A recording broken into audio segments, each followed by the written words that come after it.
What's going on, MMA fans? It's your boy, MMA Blaze, back at it again.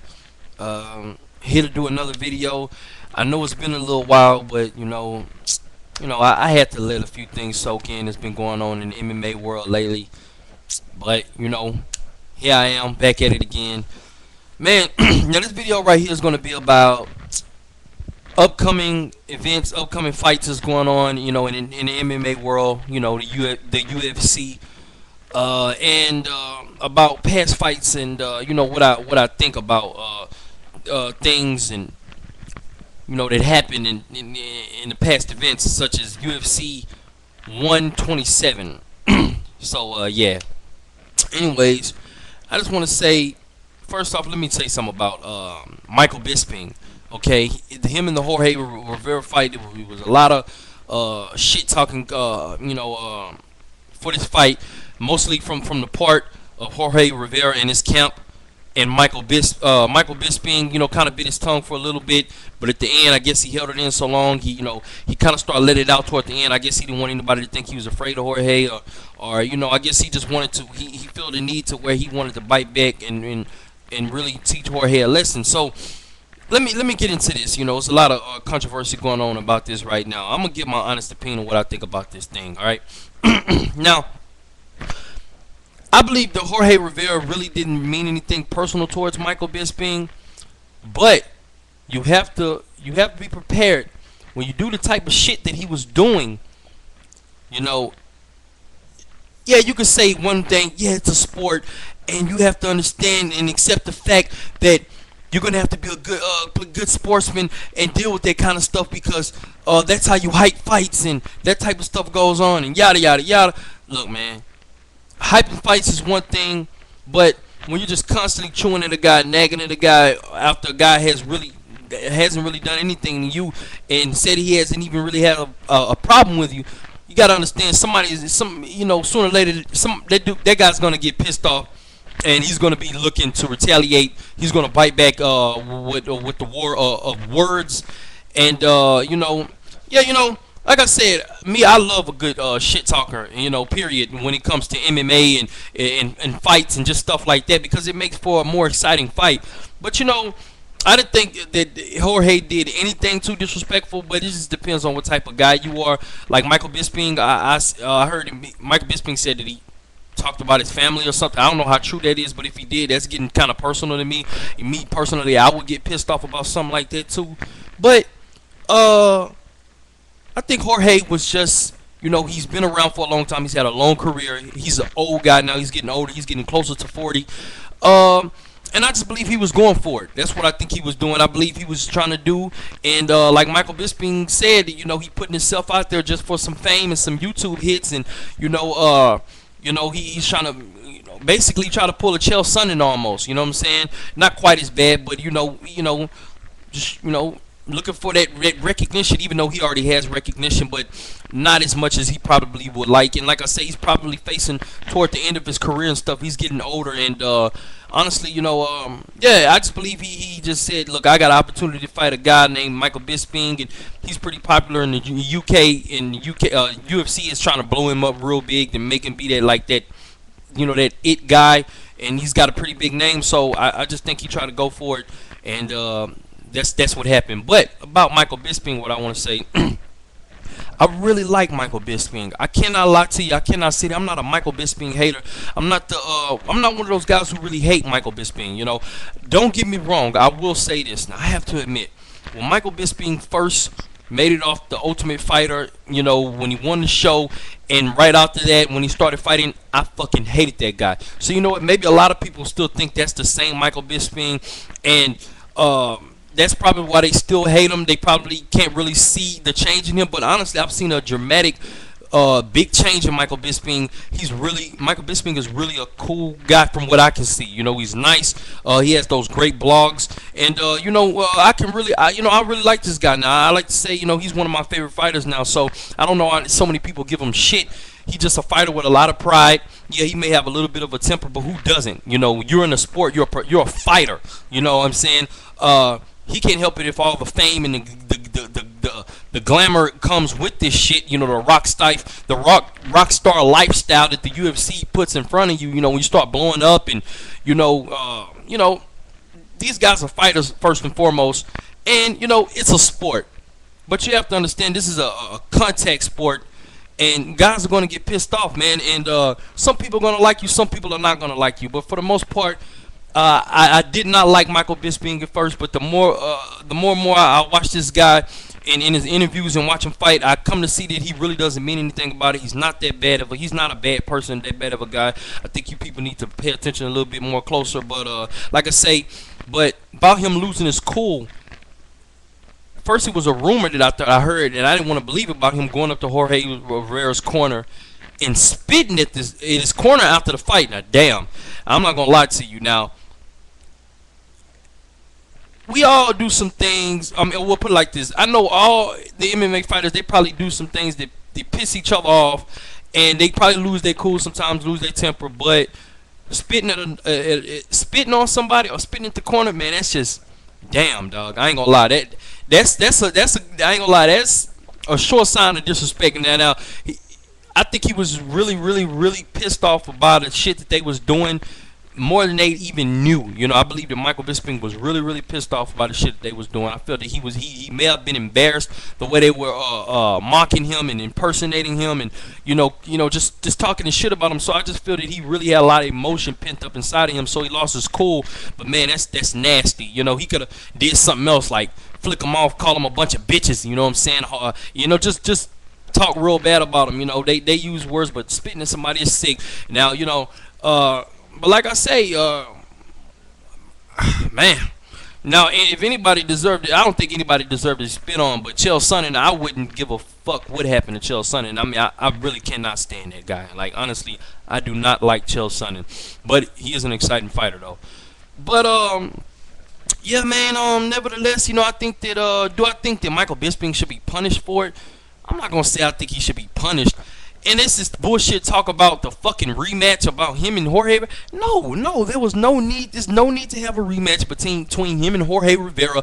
I don't want to see that shit. Jorge Rivera got his ass whooped. That illegal knee that Michael Bisping threw, it wasn't intentionally. It took nothing away from Jorge Rivera. Jorge Rivera looked horrible in this fight, in my opinion. He didn't even look like he trained. He gassed in the first round. The second round, he was done on. You know, Jorge Rivera, I don't have anything against this guy, but you know what? It's getting that time. You know, he's looking older. He did a terrible job in this fight to me. He was looking for that one big shot, and even still, he didn't even look good. You know, against a guy like Michael Bisping, and in my opinion, is relatively easy to back up when you put pressure on him like Dan Henderson did. And you know, he let Jorge Rivera. You know, man, you sucked in this fight. Period. The legal knee didn't have a damn thing to do with it. So anybody who wants to see a rematch with this fight, you're fucking crazy. You know, this fight is not that. I don't want to see that shit. So, like I say, maybe Michael Bisping should be punished for something, but I don't know. You know what I'm saying? I just think, you know, the guy apologized. He know he lost his cool. Let's just leave it at that. Don't let it happen again. If it happens again, then, you know, you can suspend this guy, whatever you want to do. But, yeah. Now, and another thing, these rematches are just getting out of hand. I think that shit's going to start almost potentially killing the sport. Now, I can understand when somebody has a controversial fight, you know, real close, like the Penn and like the fucking well, I guess the first fight between Penn and Edgar, not the second fight, obviously. Fucking Gray Maynard and Frankie Edgar, you know, stuff like that, and Lyoto Machida, you know, the first fight between him and Shogun. You know, fights like that are worth seeing a rematch, you know, but these rematches are getting way too out of hand, and quite frankly, I am so sick and tired of this shit. I don't know what's up with the UFC. I don't know what the deal is. Maybe they're running out of fights to make, and that's why they keep doing this rematch. I don't know, but this shit sucks, man. Seriously, get that shit together. But anyways, another thing I want to point out about the upcoming fight between Dan Hardy and Anthony Rumble Johnson. Man, I really like Dan Hardy. You know, it's just a sad thing to see, man. You know, I really want to see him climb back up to the ladder. You know, I think this guy has a lot of potential. Unfortunately, the UFC is, you know, they just, you know, they have so much greed in them they rush guys ahead of their time before they had the chance to really develop into that great fighter. Now, don't get me wrong. You should always be ready to fight anybody at any time when you're in a high level show like the UFC. But fighters sometimes are good, but they're not good enough to fight for the title quite yet. That's why you have to work your way up the ladder. In my opinion, Dan Hardy did not work his way up to the ladder, and I believe he thinks that as well. He feels that way. But what are you going to do? Turn down a title shot? No. But unfortunately, you know, he keeps getting fed these beasts, you know. And like I said, in UFC, there's really no easy fights. But the guy just came off a fucking brutal KO, a knockout, and which I really feel he could have won that fight if he would have just, you know, mix some things up like wrestling, you know, try to, you know, get a rear naked choke or something like that. Maybe he could have beat Condit, but what happened happened. But he going against Anthony Rumble Johnson, and I'm gonna tell you something. Anthony Rumble Johnson's been out for a long time. He's hungry.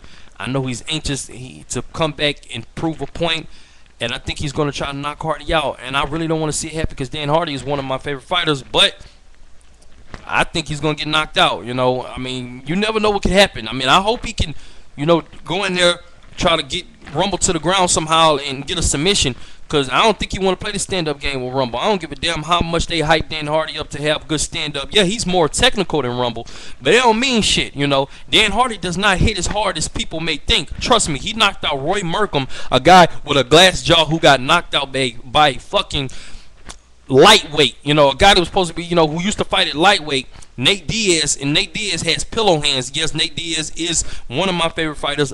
Love to see him fight. One of the best fighters. Him and his brother, one of the best fighters in the world. But at the same time, Nate Diaz does not hit hard, and Roy Merkham got knocked out by that guy. So Dan Hardy knocked him out.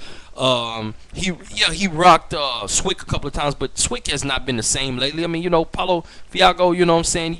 He destroyed him. You know, I just say I don't want to take anything away from Hardy. Like I say, he's one of my favorite fighters. I like his attitude. I like his style. I like the fact that he has that fighter mentality, and he has a lot of heart. You know, and that's what really made me a Dan Hardy fan. But I'm telling you, man, I got a bad feeling about this fight. I think Dan Hardy is gonna get KO'd, man.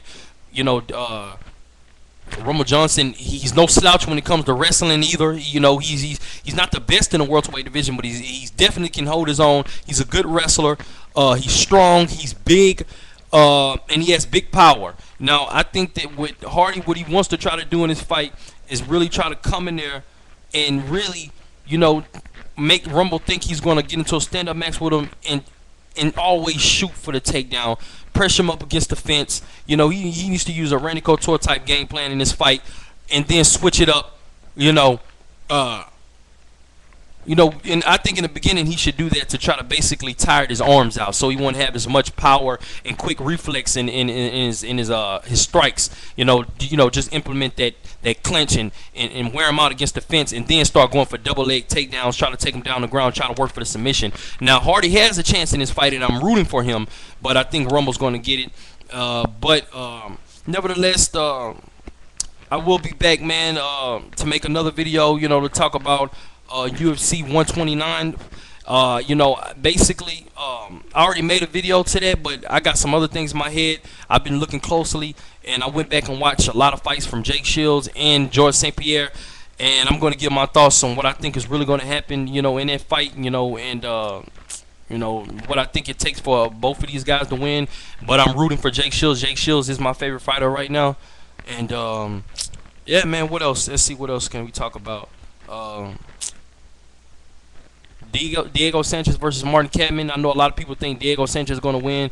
I like Diego Sanchez. He's one of my favorite fighters as well. But I think Martin Kampmann is going to win that fight. Martin Kampmann has good takedown defense. I mean, it's really good.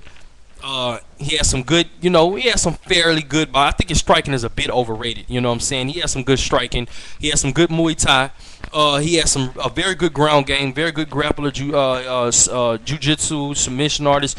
He's good. He's good all around, man. He's good at everything. He's not great at everything. But Diego Sanchez is a grinder, and Diego Sanchez, his wrestling is okay. It's good, but it's not that good. And I don't think he's going to be able to get Martin Kampmann down on the ground. And if he does, I don't think he'll be able to keep him down there. And I definitely don't think that he can just really just outstrike Martin Kampmann. You know, it could be even. Like I say, really, for Diego Sanchez to win this fight, he's really going to have to really work hard. He's going to have to go out there and make it like just a grimy fight. So yeah, that's how I feel about that.